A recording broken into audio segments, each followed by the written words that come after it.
You're listening to the Bare Metal Cyber Prepcast, created to help you succeed in your educational journey. Learn more at baremetalcyber.com, where additional prepcasts, books, and training materials await. Let's get started. The data lifecycle is one of the most important organizing frameworks in cloud security. It recognizes that information is not static. It is born, stored, used, shared, archived, and ultimately destroyed. At each of these stages, risks shift and new controls are required. In the cloud, where data moves fluidly between services, accounts, and even providers, lifecycle governance ensures that security is applied consistently and deliberately. The purpose of this model is to match controls to the realities of how data lives and changes over time. By applying lifecycle thinking, organizations can avoid overprotecting trivial data while ensuring that sensitive data receives the strongest safeguards. This approach also aligns with regulatory requirements, which often mandate specific protections at different stages. Ultimately, lifecycle governance is about discipline, ensuring that data remains protected, useful, and compliant from creation to verified destruction. The lifecycle model itself defines sequential stages, but in practice, it is also iterative. Data may be created, used, and archived multiple times, or move back and forth between storage and active use. Thinking of the lifecycle as a flexible cycle rather than a rigid line reflects how cloud services operate. For example, a dataset might be created for analytics, stored in a data lake, shared with partners, and then later recalled from archival for new analysis. Each iteration must reapply controls appropriate to the stage. Without this model, data tends to drift unmanaged, exposing organizations to both inefficiency and risk. With it, every dataset carries a map of how it should be treated at each point, ensuring protection remains consistent even as contexts evolve. The creation stage defines the origins of data, including sources, formats, and initial quality checks. Whether the data comes from user input, machine sensors, or external partners, governance starts here. Quality controls prevent inaccurate or malformed data from entering systems, reducing errors downstream. For example, input validation at creation can block injection attacks or incorrect records before they spread. Formats must also be standardized, ensuring compatibility across systems. At this stage, security and governance overlap with accuracy and utility, recognizing that data which is unreliable from birth cannot be secured meaningfully. The creation stage is therefore not only about generating information but also about embedding trust into data at its first moment of existence. Ingestion pipelines provide the mechanisms for bringing data into cloud systems. They must validate, sanitize, and tag data at entry points, establishing both security and governance foundations. Validation checks ensure that data matches expected formats, while sanitization removes malicious content, such as embedded scripts. Tagging attaches metadata that aids later classification, discovery, and policy enforcement. For example, a log ingestion pipeline might automatically tag records with their sensitivity level and source system. Pipelines also enforce policy, rejecting non-compliant data before it enters storage.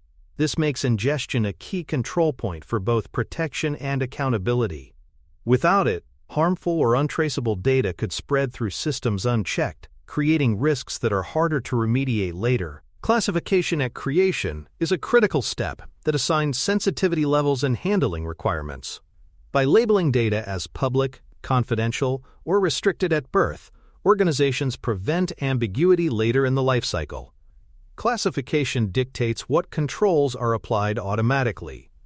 Restricted data may require encryption, audit logging, and access approvals, while public data may not. Automated tagging at creation simplifies this process, reducing reliance on manual judgment. For example, fields containing personally identifiable information can be flagged and labeled upon ingestion.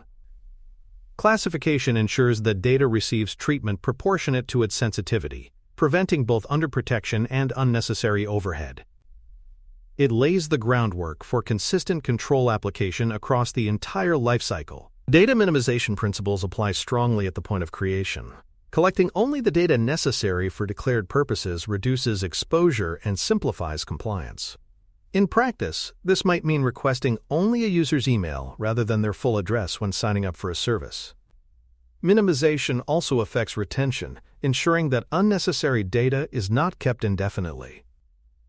In regulated contexts, minimization aligns with legal obligations, such as privacy frameworks that prohibit excessive collection.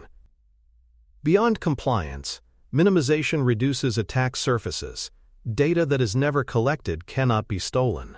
By enforcing minimization from the outset, organizations shape their data environment into something smaller, leaner, and easier to protect. The storage stage brings choices about where and how data resides.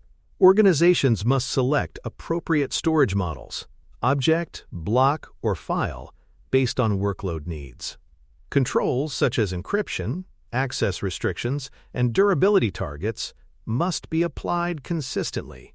For example, sensitive customer data may require multi-region replication for durability, but also strict access controls and strong encryption at rest. Storage also requires governance over location, ensuring that residency and sovereignty requirements are met. The storage stage thus combines technical safeguards with regulatory considerations.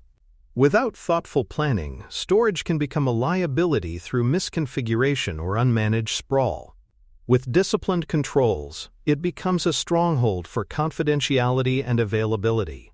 Indexing and metadata enrichment add value by making data discoverable and governable.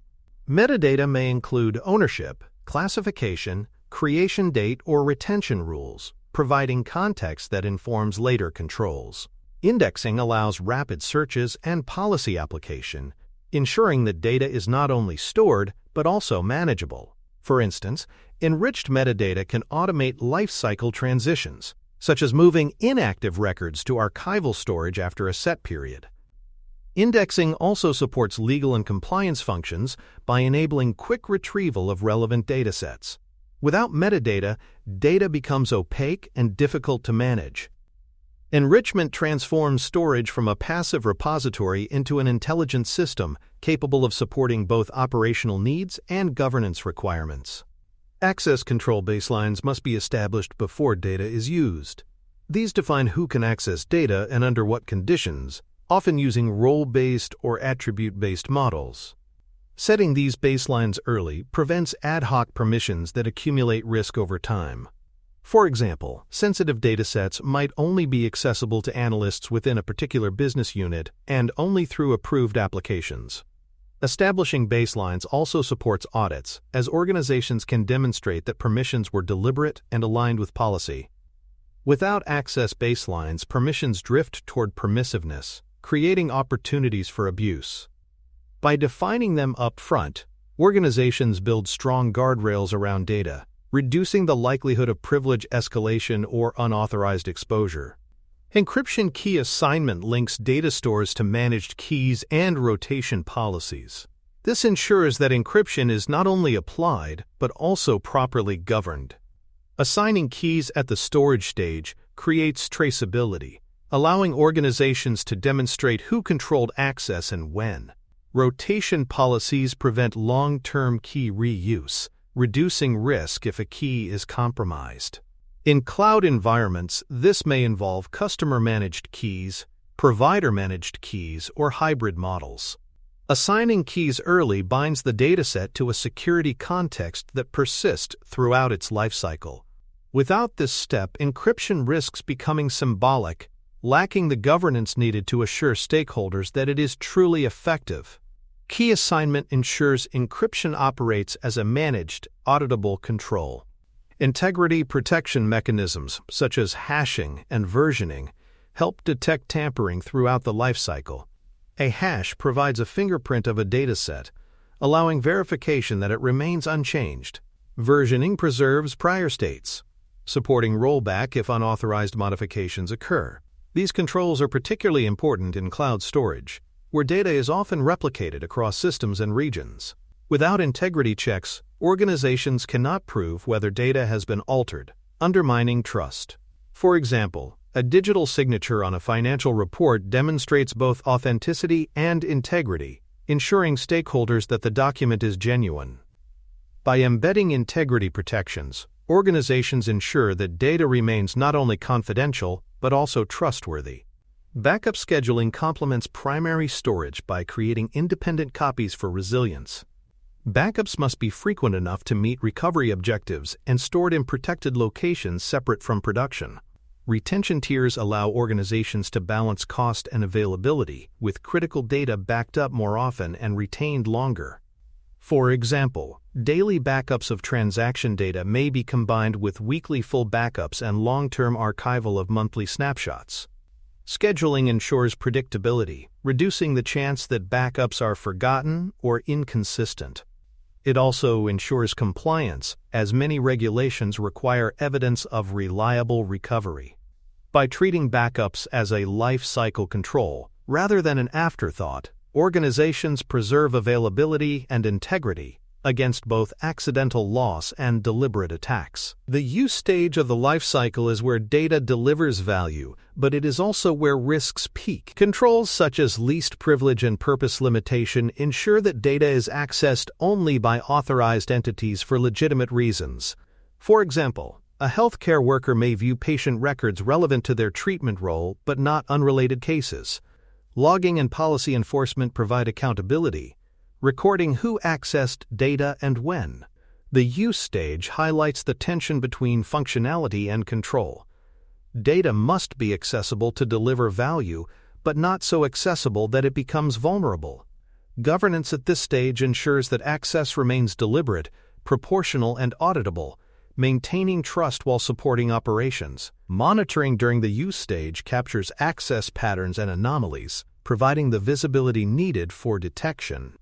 Anomalies such as repeated failed logins, unusual download volumes, or access from unexpected geographies may signal misuse or compromise. Monitoring provides the feedback loop that validates whether controls are working and enables timely response when they are not. For example, detecting mass access to sensitive files may trigger automated responses, such as suspending the account or alerting administrators. Without monitoring, organizations operate blindly, assuming that controls are effective. With it, they gain the ability to validate assumptions continuously, reducing both risk and uncertainty. Data quality management is also central during use. Security is undermined if data is inaccurate, incomplete, or inconsistent. Quality controls ensure that errors are corrected, duplicates removed, and accuracy maintained as data is processed. For example, a financial system must validate transaction amounts to prevent errors that could mislead decision-making. Quality management recognizes that resilience is not only about keeping data safe from attackers, but also about ensuring it remains reliable for users. Inaccurate data can be as damaging as breached data, leading to flawed decisions or regulatory issues. By embedding quality into the lifecycle, organizations protect not only confidentiality but also the utility of their information. Consent and notice management ensure that data processing aligns with privacy requirements when personal information is involved.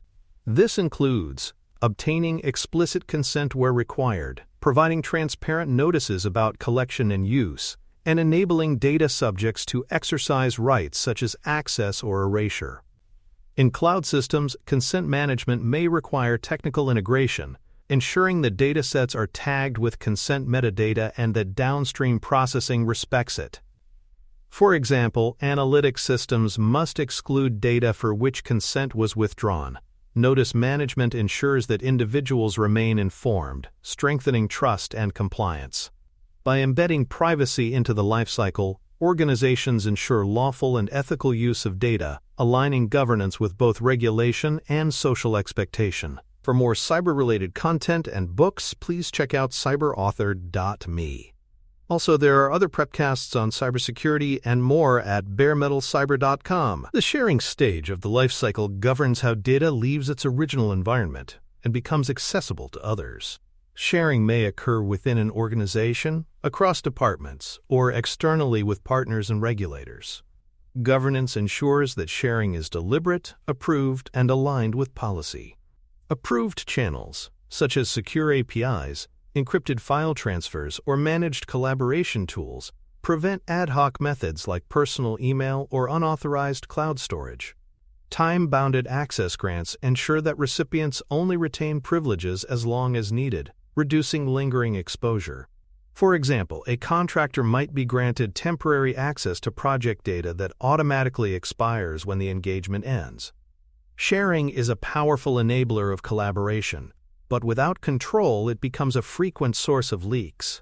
By embedding strict governance into sharing, organizations balance openness with accountability. Tokenization, masking, and view-based controls provide practical techniques for sharing data safely.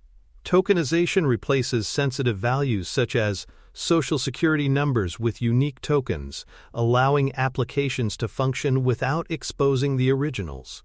Masking obscures portions of data, such as showing only the last 4 digits of a credit card number.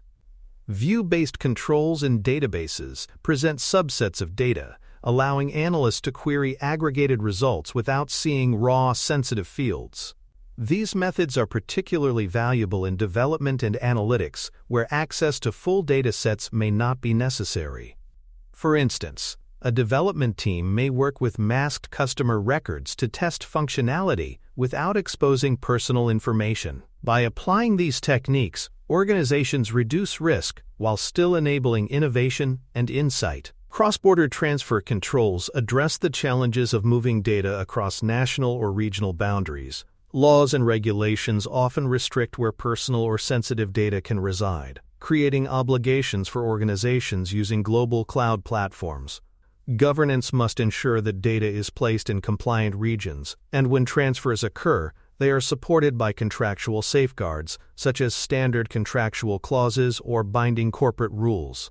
For example, a European company processing personal data may be required to keep it within the EU unless specific legal conditions are met. Cloud providers offer tools for regional placement, but ultimate responsibility rests with the customer. Cross-border controls protect organizations from legal exposure and build trust with customers who expect their data to remain under appropriate jurisdictional protection. Egress control and data loss prevention technologies enforce policies on outbound data movement. Egress control restricts where data can flow, preventing workloads from sending sensitive information to unauthorized destinations. DLP tools monitor outbound traffic for patterns such as credit card numbers, blocking or alerting when policy violations occur. For instance, an employee attempting to email sensitive records outside the organization may be stopped by DLP enforcement. In cloud systems, egress controls are especially important, as workloads often initiate outbound connections to external services.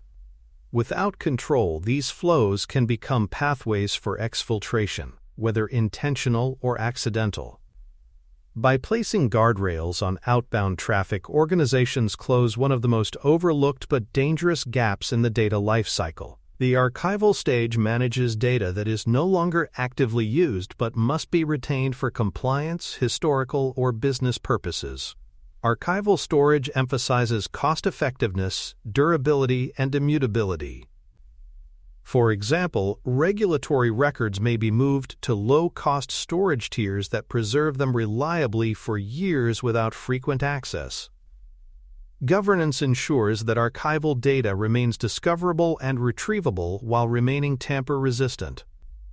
Immutable storage, such as write once, read many configurations, prevents alterations, preserving records exactly as they were created. Archival practices protect organizations from both legal non-compliance and operational inefficiencies, ensuring that data is preserved responsibly while not clogging primary systems with inactive records. Retention schedules bring structure to the archival stage by defining minimum and maximum storage durations for different classes of data. For instance, tax records may need to be kept for 7 years, while marketing data may be purged after 2. Retention schedules balance compliance, business value, and minimization. They also reduce risk. as data kept indefinitely can create unnecessary exposure. Automating retention through lifecycle policies ensures that schedules are enforced consistently, reducing reliance on manual oversight. Without retention discipline, organizations risk both under-retention, which can violate legal requirements, and over-retention, which inflates costs and liabilities. Schedules transform archival storage from a dumping ground into a governed repository with clear purpose. Legal hold procedures provide exceptions to retention rules when data must be preserved for investigations or litigation. A legal hold suspends normal disposition policies, ensuring that potentially relevant records remain intact. For example, if a lawsuit is filed, legal teams may issue a hold that freezes all emails or transaction records from a defined period. Cloud platforms must support these holds in a way that prevents deletion while still enabling discovery. Legal hold ensures that organizations meet legal obligations and avoid penalties for spoliation of evidence. Integrating this process into governance frameworks provides agility during crises, ensuring that preservation is both timely and reliable. Records management aligns archival metadata with retrieval, audit, and compliance needs. Beyond simply storing data, organizations must be able to prove its authenticity, locate it efficiently, and demonstrate compliance with policies. Metadata such as creation date, classification, and retention rules make this possible. Records management tools provide indexing, search, and reporting functions that simplify audits and investigations. For example, an auditor reviewing financial records may require proof that all records from a fiscal year are intact and unmodified. Records management ensures this proof is readily available, reinforcing governance credibility. It demonstrates that archival is not passive storage, but an active, accountable process. The destruction stage closes the lifecycle by ensuring that data is securely removed when no longer needed. Methods include crypto erase, which destroys encryption keys, rendering data unreadable, overwriting, which replaces stored values, and physical shredding of hardware where applicable. In cloud environments, destruction is often abstracted, so customers must rely on provider assurances, contractual commitments, and compliance certifications. Verification is critical. Organizations must be able to prove that data was destroyed according to policy. Secure destruction reduces risk, ensuring that obsolete data cannot resurface to cause harm. It is both a compliance requirement and a best practice, marking the responsible conclusion of the data lifecycle. Chain of custody documentation supports the destruction stage by recording every step of the process. This documentation proves that data was disposed of correctly, who approved the process, and when it occurred. For regulated industries, chain of custody is often a mandatory requirement, providing assurance to auditors and regulators. Even in less regulated contexts, it builds accountability, showing stakeholders that data management practices are thorough and disciplined. Chain of custody turns destruction from a silent operation into an auditable event, reinforcing trust in lifecycle governance. It is the paper trail that closes the loop, ensuring that no questions linger about how sensitive data was handled at the end of its life. Automation orchestrates lifecycle transitions, reducing human error and ensuring consistency. Policies, events, and tags trigger automatic actions such as moving data to archival after a defined period, deleting it once retention expires, or encrypting it at creation. Automation scales governance across massive cloud environments, where manual oversight would be impossible. It also enforces discipline, preventing accidental retention or premature deletion. For example, policies might automatically shift inactive customer accounts to archival storage after 12 months, while tagging ensures that sensitive data is always encrypted. Automation transforms lifecycle governance from a theoretical framework into a living system that adapts to changing conditions in real time. Lifecycle exceptions provide flexibility when deviations are justified. For instance, a business unit may request to retain data beyond normal schedules for strategic analysis or to share it through unusual channels for regulatory reporting. Exception processes require documentation of risk acceptance, expiration dates, and compensating controls. This ensures that exceptions remain managed and temporary, rather than undermining governance. By recording and reviewing exceptions, organizations maintain transparency and accountability while allowing necessary flexibility. Exceptions recognize that governance must adapt to business realities, but they prevent adaptation from sliding into unmanaged drift. Metrics provide visibility into lifecycle governance, tracking age distribution of datasets, policy conformance rates, and deletion backlog trends. For example, metrics might reveal that a significant percentage of data exceeds retention limits, prompting corrective action. They also provide early warning signs of governance breakdowns, such as increasing exceptions or delayed destruction. By quantifying lifecycle practices, metrics transform governance into a measurable discipline. They support reporting to executives, auditors, and regulators, demonstrating both effectiveness and accountability. Without metrics, lifecycle controls operate in a vacuum. With them, organizations can tune, improve, and validate their practices. Continuous improvement ensures that lifecycle governance evolves alongside changing threats, incidents, and regulations. Audit findings, security incidents, or shifts in law may all drive updates to policies and practices. For example, a new privacy regulation may require shorter retention for personal data, prompting revisions to lifecycle schedules. Lessons from incidents, such as misconfigured deletion processes, should inform better safeguards in the future. Continuous improvement keeps governance relevant and effective, avoiding stagnation in a rapidly changing cloud environment. It transforms lifecycle governance from a static rulebook into a dynamic practice that adapts with time. For learners, the exam relevance of lifecycle governance lies in mapping each stage: creation, storage, use, sharing, archival, and destruction to the appropriate controls and evidence requirements. Scenarios may ask when to apply encryption, how to enforce retention, or what processes support legal hold. The key is demonstrating that every stage has distinct risks and controls, and that governance ensures these controls are applied consistently. This perspective equips professionals to design comprehensive lifecycle frameworks that balance utility, compliance, and security. In summary, disciplined lifecycle governance ensures confidentiality, integrity, and availability across all stages of data handling. By embedding controls from creation through secure destruction, organizations prevent unmanaged drift and reduce risk. Automation, metrics, and continuous improvement keep governance active and adaptive, while exception management and chain of custody provide flexibility with accountability.